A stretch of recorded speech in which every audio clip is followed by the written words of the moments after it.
Today is November 20th, 2021, and I'm here with Chester Pinkowski. Where did you start? Were you drafted or did you enlist? I got drafted out of high school. And what year was that? 1944. Okay. No, 44. Or was it 43? 44. Okay. It caught me off guard. It's so long ago. It's alright. And where were you sent to training? I had it in Alabama, Fort McClellan, Alabama. I think it was Fort McClellan. How long did you do training for? Was it boot camp training? We went in July, and we got out of there in December. December we finished up the basic training. And you had to have the basic training to understand how the situation runs. And then we got on a boat and we went over. Surprisingly, the Germans, they had a lot of submarines. So we went to South America and switched over to Africa. And that's where we assembled in Africa. Did you do any other training after you did boot camp? Out of boot camp? Well, you're always assigned to a certain area, and what that area does, you have your exercise and your stuff like that. Okay. But your basic training is done in the States, where they teach you how to shoot a rifle and all that. But when I got overseas, we had got into Anzio. The guy needed a helper. He was a Bazooka Man. He needed a helper, and he picked me because I was the one that was high. He said, "You make out, you stick up with me." So I stuck with him. So I was his assistant.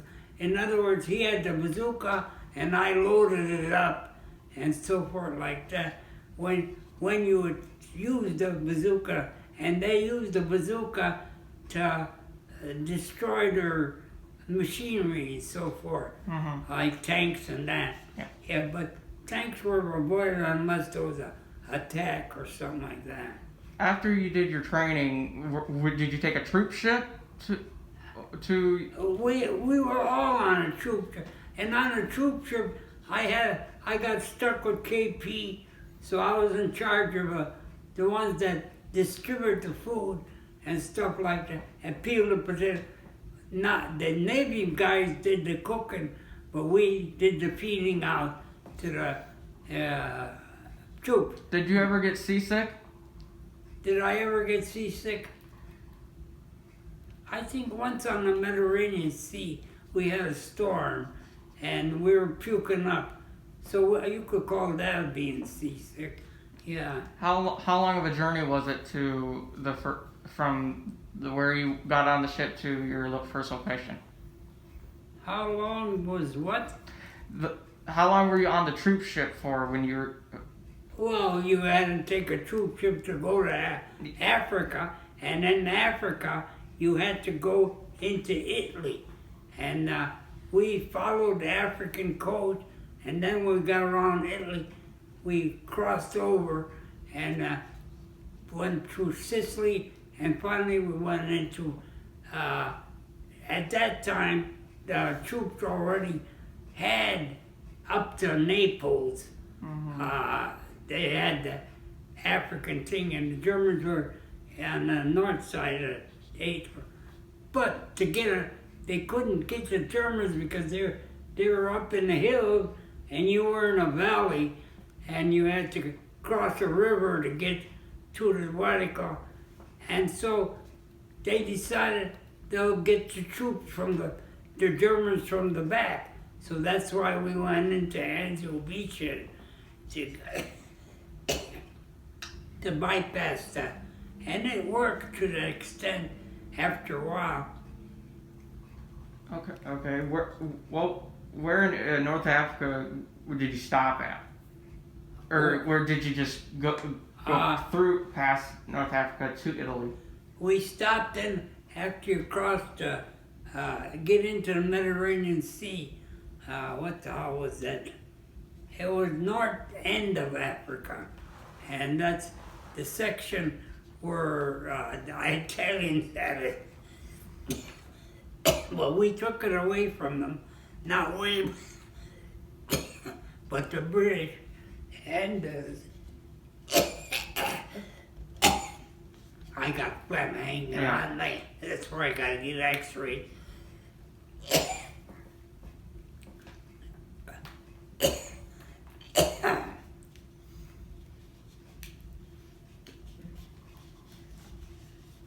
Take your time. You're taking 14 people. What do you do with it then?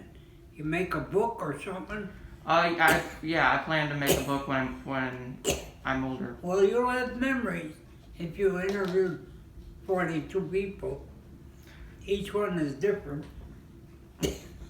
But there ain't many left that are. No. From World War II, anyway. No. When you was it near Egypt when you were near North Africa? Was I what?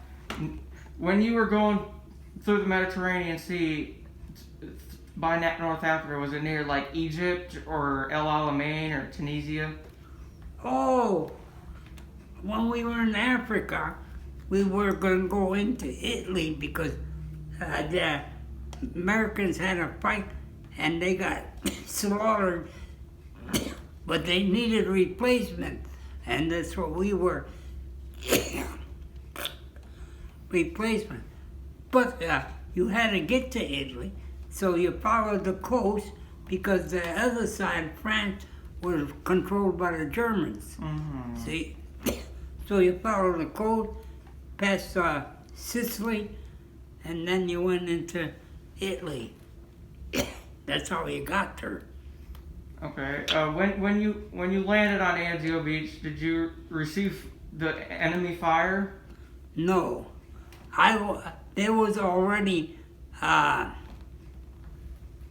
taken over the area, but see, when they invaded Italy, they had no combat against them, so they suddenly start going across to get into the mountains, but the Germans anticipated that, so they had machine guns, and they cut the rope, and so our company has got slaughtered because they're front of the line, and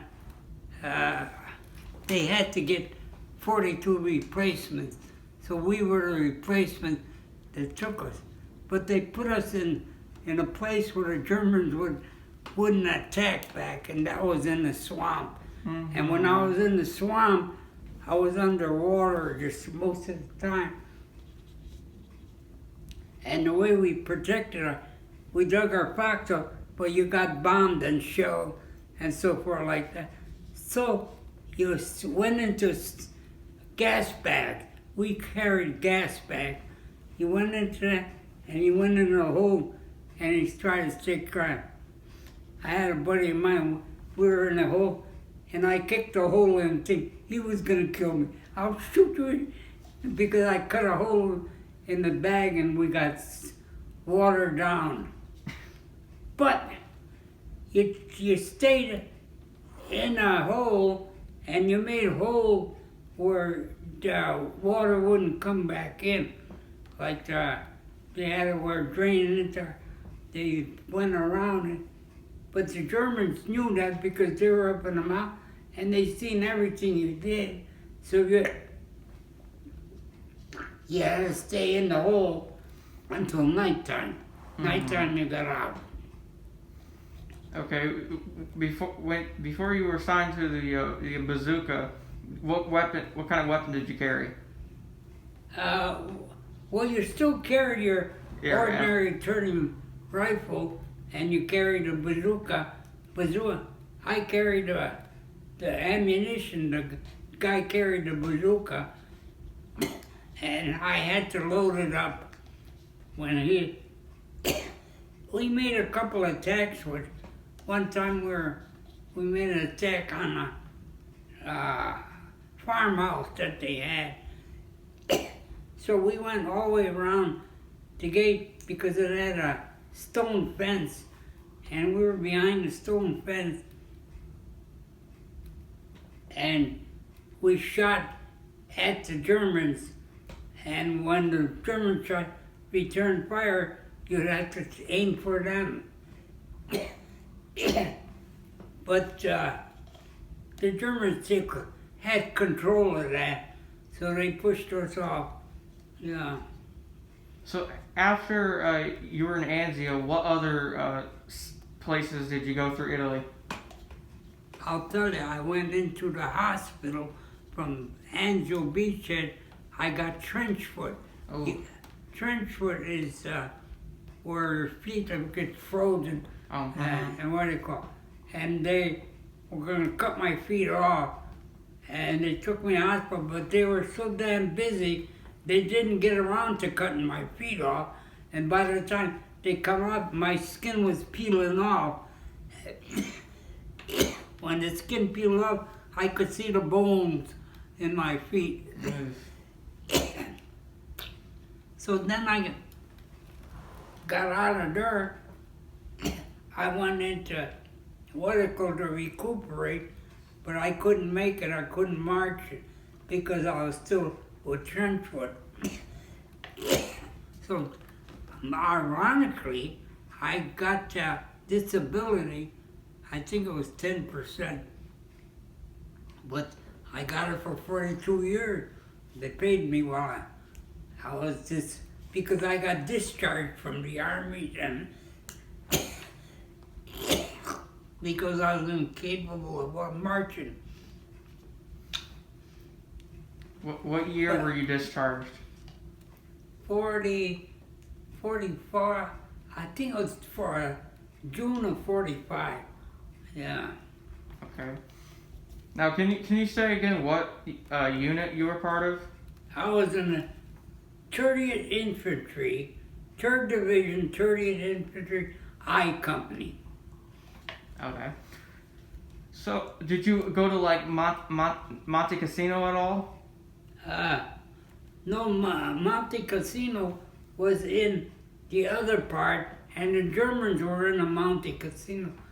But between the mountain casino was on a hill here, and we were in the valley. We had to cross the valley, and to cross the valley, you had to cross the river first.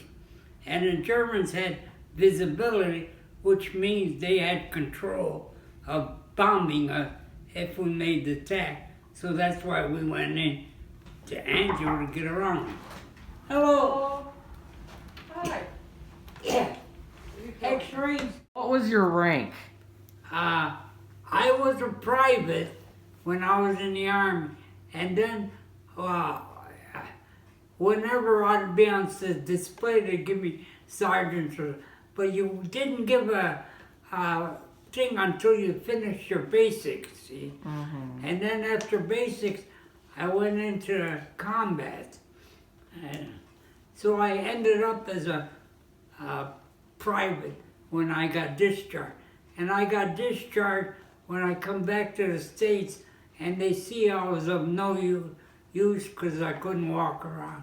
So they retired me. Mm-hmm. But they retired me with a pension of $10 a month or something like that. But now it got all the way up to, I think, 110 a month. Yeah. What was your first encounter with a German? First encounter when I was in Bazooka Man. We were in a thing, and then there was a hill, and the Germans would come down. They'd come right by us, but we were in the bushes, and we kept quiet, so they never spotted us. One time, they picked up the telephone wires, and they were starting to trace, but they got called away, so they didn't reach us, so we got away with it. And we didn't, because they're always, when they had a combat troop, it was 6 to 10 guys on a troop or something. So we avoided them. But we reported them into where they were going to. So they got their thing when they got there. Okay. So you stayed in Italy for the rest of the war until you were discharged? I went into Georgia. I think in Georgia, I went to Florida first, and then from Florida I went into Alabama. To do training, or was that after? This is after when I come back. Oh, okay. When I got out of the hospital and so forth. I was under incapacitated things all the time because I couldn't walk and stuff like that. But I was incapacitated, but they were going to make instructors out of me, but I couldn't stand. So that failed out. So then they one time interviewed me and said, well, we decided to retire. So I got retired. And the war still was going on. But I was out of it, fortunately. Yeah. Did your the guy who was using the bazooka, did you ever destroy any tanks? Did I what? The guy you were helping, or the assistant, you were the assistant for the Bazooka Man. Did the Bazooka Man ever destroy any tanks when you were helping him? We were prepared for that. In other words, what we were supposed to do, if they had the officers or something, we were supposed to shoot some rockets on that because the road was about here to where those buildings are away. And we were taking pictures, and we kept tab. We had a loaded bazooka, give them but we never did it because they didn't stay long. They backed off away. Okay. Where were you when Pearl Harbor happened? When Pearl Harbor happened, I was in high school. What did you think about it at the time? What did I think about? I never thought I'd get into the war. We thought it would be over in 6 months, but it wasn't. Okay. How was it? Was Italy a beautiful place when you went there, or what did it look like at the time? What town did you say? What place? Well, Anzio. What? Oh, Anzio was a valley that was mountains will drain into the valley, and we were in the swamp. But we were on a farm, right? In other words, the officers had where the farmers lived and so forth. But we stayed in Foxhole, and that's where we were outdoors. Yeah, you didn't have it. You had food you took with you, and you peeled it in your foxhole. One time I was draining mine, and they happened to see me, and I got bombarded. Boy, did I quiet it down fast. That's when I was away from the bazooka. They took that away from me when we pulled back.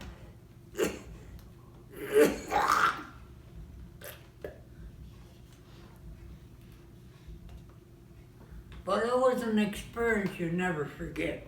And there's no way you could get out of it. You were stuck in it. Did you ever guess where you were going to be sent to, like Europe or the Pacific? Was I ever dead? No. Did you ever guess where you were going to be sent to? Like Guess what? You never know. Because I was in Alabama, and they had assembly out there, and they pushed the people back for the West Coast. There was train loads of people, and they put you wherever they want. We were when I come back, I went into Miami, and then I come back. But it was an experience that the Army took over the what it called. People, they had the women do the men's work out here, and they sent the men out to combat. Mm-hmm.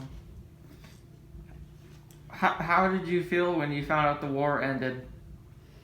How did I feel? Celebrating. We celebrated.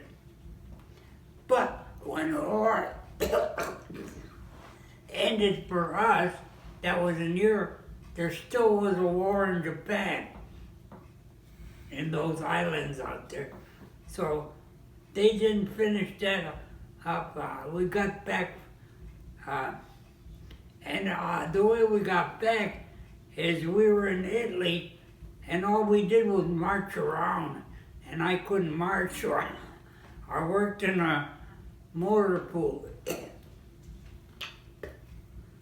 and did paperwork, and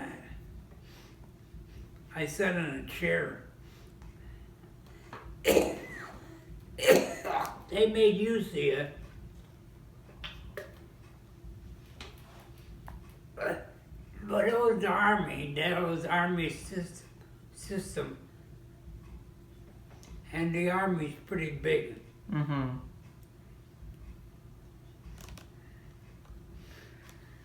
Have you been interviewed before about your service or no?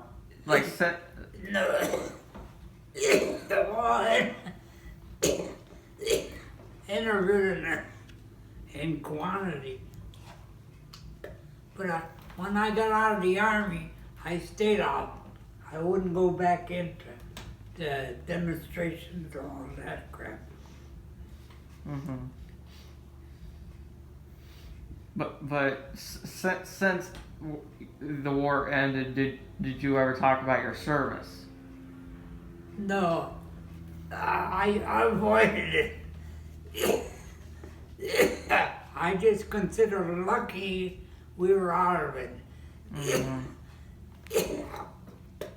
And then they had other wars after that. Mm-hmm. North Korea had that problem, which I was out of the Army already. Mm-hmm. But I worked in the steel mill, and I figured what I could do. I couldn't walk around, so I went to electrical school and became a motor inspector, which meant I maintained the ore bridges, and then in the coke plant I maintained the coke plant part.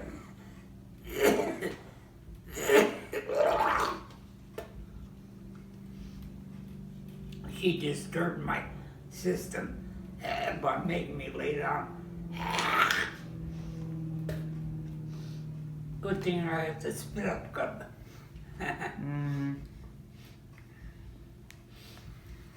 But they wanted to find out what's wrong with me. I think it's in my tonsils around there, but she never impressed her. But come tomorrow, no, not tomorrow, Monday, the nurse come back and she'll make my remedies. Okay. Well, But she thinks I got something in my stomach backing up, and it's not in my stomach, it's around my tonsils.